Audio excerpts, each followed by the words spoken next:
कुणाच्या तरी ऐकण्यानं स्वतःची दिशाभूल करून ओबीसीने जर घेतली तर ते प्रचंड प्रमाणामध्ये आपलं नुकसान करून घेण्यासारखं हे ओबीसीने लक्षात घेतलं पाहिजे.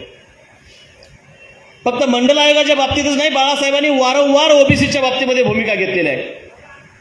मग ते ओबीसीच्या विद्यार्थ्यांच्या स्कॉलरशिपसाठी निधीची तरतूद करणं असेल,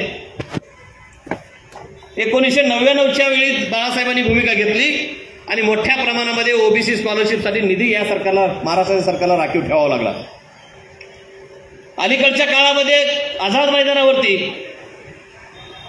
ओबीसी आरक्षणासाठी आंदोलन करून अटक करून घेणारे जर नेते कोण असतील तर ते आदरणीय बाळासाहेब आंबेडकर आहेत, आदरणीय रेखाताई ठाकूर आहेत. ज्यावेळी केंद्र सरकारने ईडब्ल्यूएसचं आरक्षण घोषित केलं, 10% आरक्षणाची तरतूद केंद्र सरकारने केली, या देशामधल्या सर्व राजकीय नेत्यांनी प्रतिक्रिया देताना सांगितलं की केंद्राने घेतलेला निर्णय चांगला, योग्य अशा पद्धतीच्या प्रतिक्रिया दिल्या. मित्रांनो, या सर्व नेत्यांच्या प्रतिक्रियेमध्ये एक प्रतिक्रिया वेगळी होती आणि ती प्रतिक्रिया आदरणीय बाळासाहेबांची होती. ही काय प्रतिक्रिया होती? बाळासाहेबांनी त्यावेळी स्पष्टपणे सांगितलं पत्रकारांना की जर तुम्ही 10% आरक्षण देताना 50%ची मर्यादा जर ओलांडणार असाल तर ज्या ओबीसीची संख्या मुळामध्ये 52% आहे, पण 50%च्या मर्यादेमुळे त्याला 27% आरक्षण दिलंय आणि आता जर तुम्ही ती मर्यादा ओलांडणार असाल तर ओबीसीला 52% आरक्षण दिलं पाहिजे, ही भूमिका बाळासाहेबांनी घेतली. वेळोवेळी बाळासाहेबांनी ओबीसीच्या हिताची भूमिका घेतलेली आहे. या लोकसभेच्या निवडणुकीच्या पूर्वी महाविकास आघाडीबरोबर चर्चा सुरू असताना ज्यावेळी जागा वाटप सुरू होतं त्यावेळी बाळासाहेबांनी महाविकास आघाडीसमोर एक अट ठेवली. त्याच्यामध्ये ती प्रमुख अट अशी होती की त्या 48 जागांमध्ये 15 जागा ह्या ओबीसीसाठी राखीव ठेवल्या पाहिजेत. एवढी ठाम भूमिका या देशामध्ये ओबीसीसाठी कुणीही घेतलेली नाही.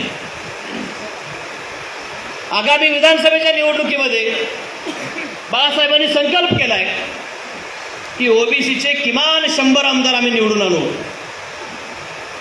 एवढं सगळं केल्यानंतर जर ओबी पुन्हा एकदा त्या प्रस्तावित पक्षांच्या मागे धावणार असेल तर ओबीसीने आपला काळ उडवून घेतलेला आहे असं म्हणायला काय हरकत नाही.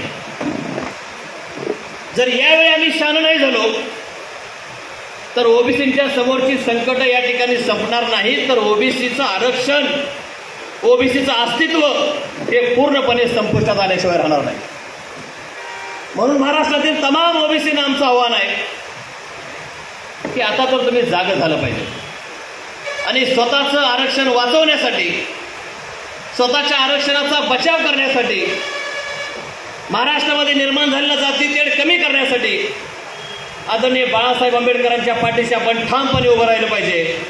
आणि महाराष्ट्रातील तमाम ओबीसी समूहांनी जी आज यात्रा सुरू झालेली आहे, महाराष्ट्रातील त्या भागामध्ये या ओबीसी समूहांनी लाखोच्या संख्येनं हजर झालं पाहिजे, सहभागी झालं पाहिजे आणि आपल्या हक्काची ही लढाई आहे ते या सरकारला जाणीव करून दिलं पाहिजे.